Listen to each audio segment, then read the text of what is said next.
Dzień dobry. Okay, ladies and gentlemen, I think we'll be kicking off right now. I'd like to welcome the speakers and participants we have from over 20 countries at this international conference on the Safe Internet, an event which every year attracts several hundred professionals in the field of young people using new technology. This is the sixth conference that we've been organizing since 2007. The Nobody's Children Foundation, NASC, and ClickSafe from Germany. As part of the Safer Internet program, our chief partner is the Orange Foundation. And I'm also happy to say that this year's conference has the patronage of Krystyna Szumilas, the Minister of National Education, Professor Barbara Kudrycka, the Minister of Learning and Higher Learning, and Michał Boni, the Minister of Administration and Digitization.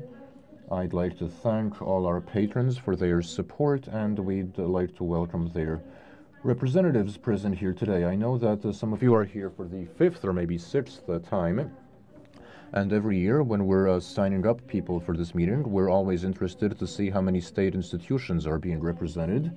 Up until now, we've had teachers and educators in the majority, but we have representatives of law enforcement agencies, the judiciary, IT, and NGOs that work with children.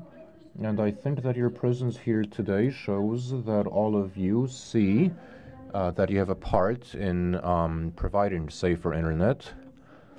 And this intersectoral approach is indeed very important because the subject matter that we will be dealing with today and tomorrow is truly interdisciplinary and does relate to very many fields. We know that from year to year, the number of people who have internet access is going up. But as the digital gap is filled in, as people have access to the internet, we have to make sure that these new users use the internet in a wise and safe way so as not to end up in a dead end, because access is one thing. The question is, what about the ways the internet is used? And I think that competencies here are a very important element, are a very important part of any digital education, any digital living. We live in times of information overload. Anybody who's online can have a say, can contribute to the debate. And this overload of information, especially for young people and children, is a challenge how to sort, how to sift through the messages, how to sift through what we find online. A few months ago, there was a manifesto, Us Net Kids.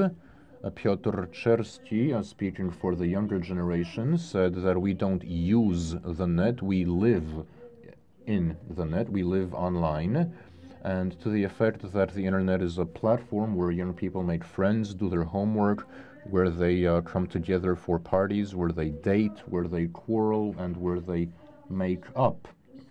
So we need to realize that any distinction between the virtual world and the real world is no longer valid, that for the young generation it's one reality, that it's not something external, but it's just a feature, a factor of reality. And considering the gamut, the range of things that young people do online, I think that we need to realize the challenges that this involves. So one of this has to do with privacy.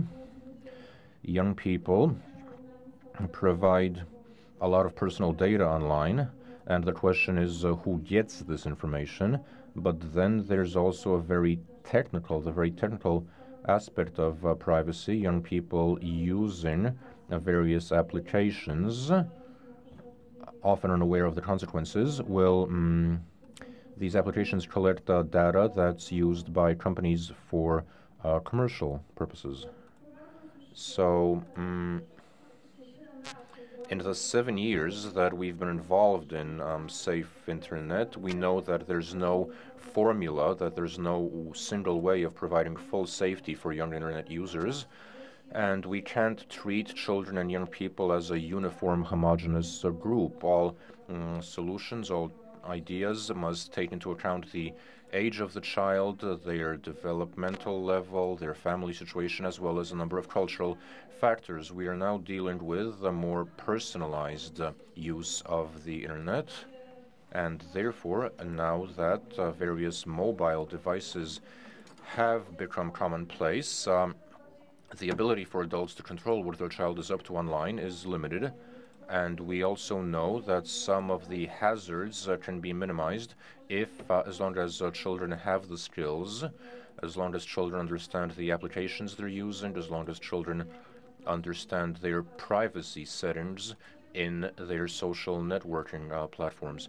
So the point is for children not to be clever, I think intuitively try and understand various applications, but they also have to be savvy or intelligent. And I think this is an important distinction often made between intuitive use and knowledge. And I'm convinced that the second feature is something that adults can provide. Even though adults might not have the technical know-how, they have the life experience. And adults and care providers have to be shown that they can indeed be involved. Ladies and gentlemen, it's a great honor for me to be opening this conference, and I hope you have a fruitful session. I hope you find this very inspiring. I also hope that what you will learn here will be put into practice, into concrete action in your local community. And for my part, thank you very much. And now I'd like to hand it over to the co-organizers of this conference, who will be speaking now. Anna Rivchinska from NASK, the deputy chair of the conference, and then Peter Behrens, the coordinator of ClickSafe, who's also co-organizing, co-chairing this conference, and Eva Krupa, the director of the Orange Foundation, our chief partner here.